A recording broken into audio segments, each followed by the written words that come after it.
Assalamualaikum warahmatullahi wabarakatuh. Selamat datang kembali di Cherries Room. Aku Cherries.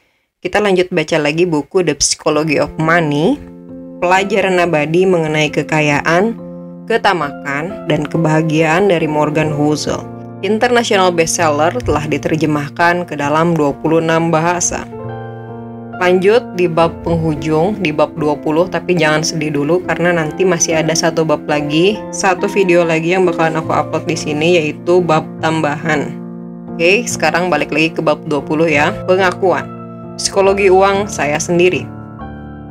Sandy Gottesman, seorang miliarder dan investor pendiri grup konsultan First Manhattan, konon hanya mengajukan satu pertanyaan bila mewawancara calon anggota tim investasinya. Apa yang Anda miliki dan mengapa? Bukan saham apa yang Anda anggap murah atau ekonomi negara mana yang akan resesi. Tunjukkan saya apa yang Anda lakukan dengan uang Anda sendiri. Saya suka pertanyaan itu karena menyoroti apa yang sering bisa menjadi perbedaan antara apa yang masuk akal, apa yang orang sarankan agar Anda lakukan, dan apa yang terasa benar bagi mereka, apa yang mereka benar-benar lakukan. Separuh dari semua manajer portofolio reksadana mutual tidak menanamkan uang sendiri di reksadana yang dikelolanya, menurut Morningstar. Boleh jadi itu tampak tidak pantas, dan tentu saja statistiknya menunjukkan sikap munafik. Namun, hal semacam itu lebih lazim daripada Anda kira. Ken Murray, profesor kedokteran di USC, menulis esai pada 2011 berjudul How Doctors Die dan menunjukkan bagaimana dokter memilih berbagai perawatan akhir hidup untuk diri sendiri dan bedanya dengan yang disarankan untuk pasien mereka. Dokter tidak mati seperti kita yang bukan dokter, tulisnya. Yang tak biasa bukanlah berapa banyak perawatan yang didapat dokter dibanding sebagian besar orang Amerika, melainkan karena sedikit. Meski banyak menghabiskan waktu menunda kematian orang lain, mereka cenderung tetap tenang menghadapi kematian diri sendiri. Mereka tahu pasti apa yang akan terjadi. Mereka tahu pilihannya dan mereka biasanya punya akses terhadap segala macam perawatan medis yang mereka bisa inginkan. Namun, mereka tenang menghadapinya. Dokter bisa saja habis-habisan melawan kanker pasiennya, tapi memilih perawatan pereda rasa sakit saja untuk kanker yang dialaminya sendiri. Perbedaan antara apa yang seseorang sarankan dan apa yang dia lakukan untuk dirinya sendiri tak selalu buruk. Itu hanya menunjukkan bahwa ketika menghadapi masalah rumit dan emosional yang memengaruhi Anda dan keluarga Anda, tidak ada satu jawaban yang benar. Tidak ada kebenaran universal. Hanya ada apa yang mempan bagi Anda dan keluarga. Memastikan Anda nyaman dan bisa tidur nyenyak pada malam hari. Itu prinsip-prinsip dasar yang mesti dianut, berlaku di keuangan dan kedokteran. Tapi, keputusan-keputusan finansial penting bukan dibuat di tabel atau buku pelajaran, melainkan di meja makan. Seringkali keputusan finansial bukan dibuat dengan niat memaksimalkan hasil, melainkan meminimalkan peluang mengecewakan pasangan atau anak. Jenis-jenis hal itu sukar diragukan dalam grafik atau rumus, dan sangat beragam dari orang ke orang. Yang ampuh untuk satu orang boleh jadi tak ampuh untuk orang lain. Anda harus mencari apa yang ampuh untuk Anda sendiri. Berikut yang ampuh untuk saya. Bagaimana keluarga saya berpikir mengenai tabungan? Charlie Munger pernah berkata, "Saya tak ingin jadi kaya. Saya hanya ingin jadi mandiri." Kita bisa kesampingkan soal kaya, tapi kemandirian selalu menjadi tujuan keuangan pribadi saya. Mengejar hasil terbesar atau menjamin aset saya untuk hidup semewah mungkin, itu tak menarik bagi saya. Keduanya tampak sebagai permainan yang dilakukan orang untuk membuat kawan-kawannya terkesan dan punya resiko tersembunyi. Saya biasanya hanya ingin bangun setiap hari untuk mengetahui keluarga saya dan saya bisa melakukan apapun yang kami ingin lakukan semau kami. Tiap keputusan finansial yang kami buat berputar sekeliling tujuan itu. Orang tua saya menjalani masa dewasa dalam 2 tahap, sangat miskin dan cukup makmur. Ayah saya menjadi dokter ketika berumur 40 dan sudah punya 3 anak. Gaji dokter tidak menghilangkan mentalitas hemat yang muncul ketika harus menghadapi 3 anak lapar sambil kuliah kedokteran. Dan orang tua saya bertahun-tahun hidup sederhana dengan banyak menabung. Itu membuat mereka cukup mandiri. Ayah saya dokter di ruang gawat darurat, salah satu profesi dengan tingkat stres paling tinggi yang bisa saya bayangkan dan membutuhkan perubahan jadwal hidup yang menyakitkan antara giliran jaga malam dan pagi. Sesudah 2 dasawarsa, dia memutuskan sudah cukup. Jadi dia berhenti. Berhenti begitu saja, lalu melanjutkan ke tahap berikutnya dalam hidup. Itu berkesan bagi saya. Bisa bangun pagi pada suatu pagi dan berubah pekerjaan semau kita, kapanpun. Tampak seperti puncaknya segala tujuan keuangan. Bagi saya, kemandirian bukan berarti berhenti kerja. Artinya, Anda hanya melakukan pekerjaan yang Anda suka dengan orang yang Anda suka pada waktu yang Anda inginkan, selama Anda mau. Dan mencapai tingkat kemandirian itu tak bergantung ke gaji sebesar gaji dokter. Utamanya adalah soal pengendalian harapan dan hidup sederhana. Kemandirian di tiap tingkat pendapatan didorong tingkat tabungan. Dan sesudah tingkat pendapatan tertentu, tingkat tabungan Anda didorong kemampuan Anda menjaga harapan gaya hidup agar tak kebablasan. Saya dan istri saya bertemu ketika kuliah dan kami tinggal bersama bertahun-tahun sebelum menikah. Sesudah kuliah, kami bersama-sama mendapat pekerjaan pertama dengan gaji tingkat pemula dan bergaya hidup moderat. Segala gaya hidup ada di satu kisaran, dan yang biasa bagi satu orang bisa terasa mewah atau pas-pasan bagi orang lain. Namun dengan pendapatan kami bisa mendapat apartemen lumayan, mobil lumayan, pakaian lumayan, makanan lumayan. Nyaman, tapi tak mewah. Meski sudah 1 dasawarsa lebih mengalami kenaikan pendapatan, saya di bidang keuangan, istri saya di bidang perawatan kesehatan. Kami tetap dalam gaya hidup seperti itu. Itu mendorong tingkat tabungan kami menjadi makin tinggi. Hampir setiap dolar kenaikan pendapatan masuk ke tabungan, dana kemandirian. Sekarang kami hidup di bawah kemampuan kami. Tak banyak menunjukkan pendapatan kami dan lebih menunjukkan keputusan melanjutkan gaya hidup yang kami tetapkan pada umur 20-an. Jika ada bagian rencana keuangan rumah tangga kami yang saya banggakan, itu adalah karena kami bisa menghentikan kenaikan standar gaya hidup ketika muda. Tingkat tabungan kami cukup tinggi, tapi kami jarang merasa terlalu hemat karena keinginan kami akan harta tidak banyak berubah. Bukannya kami tak punya keinginan, kami suka barang bagus dan hidup nyaman. Kami hanya menghentikan kenaikan standar. Itu tak bakal ampuh bagi semua orang, dan hanya mempan untuk kami. Karena kami berdua menyepakatinya, tidak ada yang mesti berkorban. Sebagian besar yang kami nikmati, jalan-jalan, membaca, podcast berbiaya rendah. Jadi kami jarang merasa ketinggalan. Kalau hanya terpikir mempertanyakan tingkat tabungan kami, saya mengingat kemandirian orang tua saya yang didapat dari tingkat tabungan tinggi bertahun-tahun. Dan saya kembali ke keputusan semula. Kemandirian adalah tujuan utama kami. Manfaat kedua bergaya hidup di bawah kemampuan adalah menghindari beban berjalan psikologis harus mengimbangi orang lain.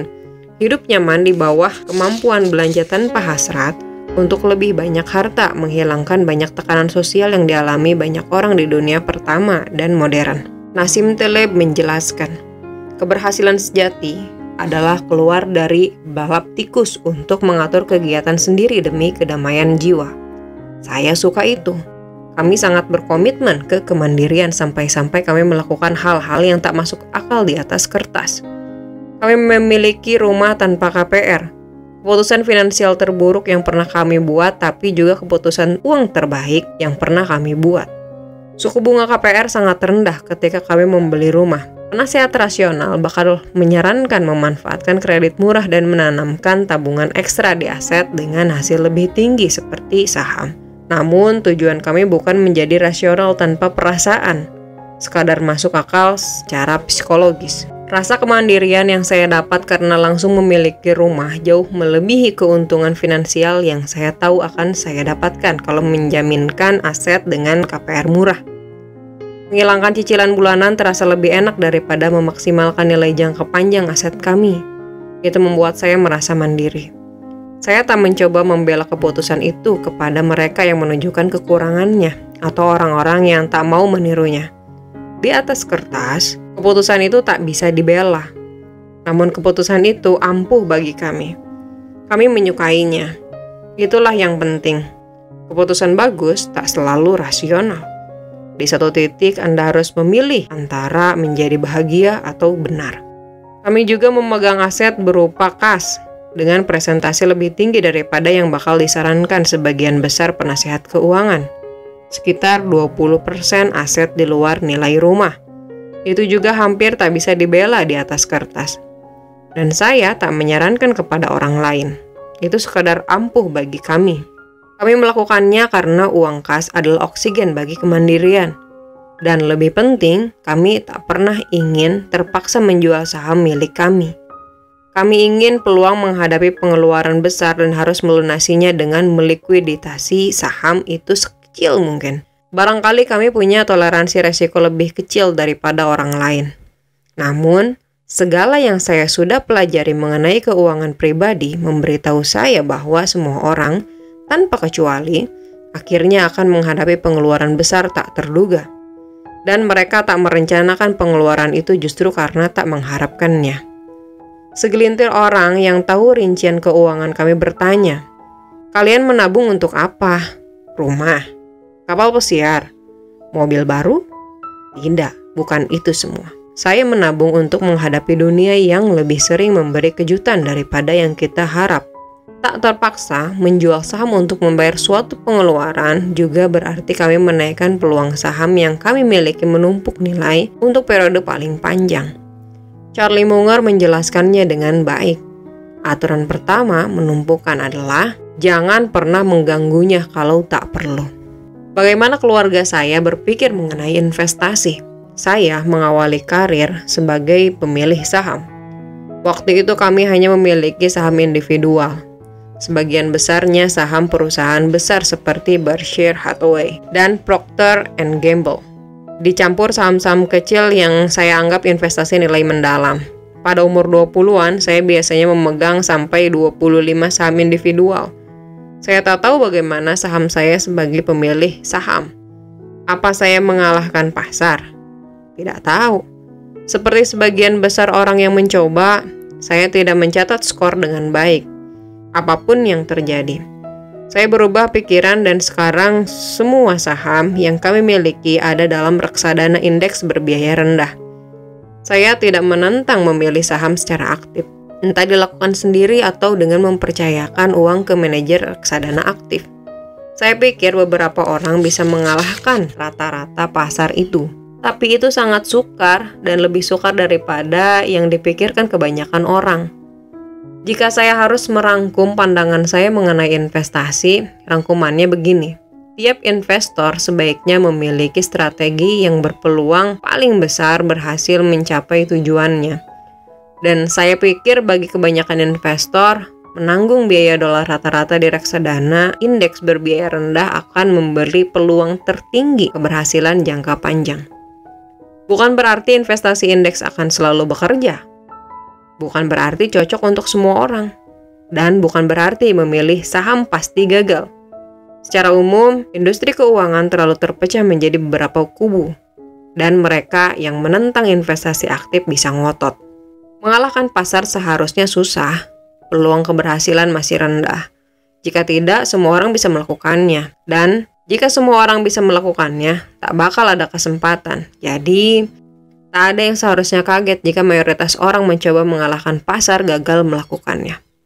Statistik menunjukkan 85% manajer aktif kapitalisasi besar tak mengalahkan S&P 500 pada dasawarsa yang berakhir pada 2019. Saya kenal orang-orang berpikir mencoba mengalahkan pasar itu gila, tapi mereka mendorong anak-anak mereka menggantungkan cita-cita setinggi bintang dan mencoba menjadi atlet profesional. Terserah masing-masing. Kehidupan itu soal melihat peluang, dan kita semua berpikir mengenai peluang secara berbeda-beda.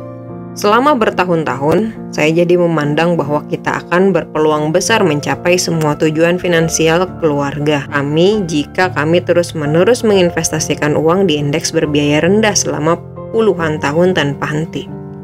Lalu membiarkan uangnya agar menumpuk, Banyak bagian pandangan itu berasal dari gaya hidup sederhana kami. Jika Anda bisa mencapai semua tujuan tanpa harus menanggung resiko tambahan yang berasal dari mencoba mengalahkan pasar, maka apa gunanya mencoba? Saya tak masalah kalau tidak menjadi investor terbesar di dunia. Tapi, saya tak bisa menjadi investor yang buruk. Bila saya memikirkannya seperti begitu, pilihlah membeli reksadana indeks lalu bertahan dengan itu sudah jelas bagi kami. Saya tahu tidak semua orang akan setuju dengan logika demikian, terutama kawan-kawan yang pekerjaannya adalah berusaha mengalahkan pasar. Saya menghormati apa yang mereka lakukan, namun inilah yang ampuh bagi kami. Kami menginvestasikan uang dari tiap kali gajian ke reksadana indeks, kombinasi saham AS dan internasional. Tidak ada sasaran yang ditetapkan, jumlahnya adalah yang tersisa sesudah kami berbelanja. Kami isi banyak-banyak rekening dana pensiun dengan reksadana yang sama, juga mengisi tabungan biaya kuliah untuk anak-anak kami. Itu saja. Praktis seluruh harta kami adalah rumah, rekening bank biasa, dan reksadana indeks Vanguard. Tak harus lebih rumit lagi bagi kami. Saya suka yang sederhana. Satu kepercayaan yang saya pegang erat dalam investasi adalah bahwa ada sedikit korelasi antara upaya investasi dan hasil investasi. Alasannya adalah karena dunia didorong ekor. Sebagian kecil variabel menjelaskan sebagian besar hasil. Sekeras apapun Anda mencoba berinvestasi, Anda tak akan berhasil jika melewatkan 2 atau 3 hal yang berpengaruh besar ke hasil dalam strategi. Kebalikannya juga berlaku. Strategi investasi sederhana bisa berjalan lancar asalkan mengandung segelintir hal yang penting bagi keberhasilan strategi itu. Strategi investasi saya tak mengandalkan pemilihan sektor yang tepat dan menunggu resesi berikut. Yang diandalkan adalah tingkat tabungan tinggi, kesabaran, dan optimisme bahwa ekonomi global akan menciptakan nilai dalam beberapa dasawarsa ke depan. Saya melakukan hampir semua upaya investasi saya dengan memikirkan ketiga hal itu, terutama 2 yang pertama yang saya bisa kendalikan. Saya sudah pernah mengubah strategi investasi pada masa lalu, jadi tentu ada kemungkinan saya akan mengubahnya lagi pada masa depan. Tak peduli bagaimana kita menabung atau berinvestasi, saya yakin kita akan selalu punya tujuan kemandirian, dan kita akan selalu melakukan apapun yang membuat kita bisa tidur pada malam hari. Kita pikir itulah tujuan tertinggi, menguasai psikologi uang. Namun, terserah masing-masing orang, tidak ada yang gila. Alhamdulillah, kita udah menyelesaikan buku ini dari bab 1 sampai bab 20. See you, makasih banyak, semoga kita semua bertumbuh bareng. Bye.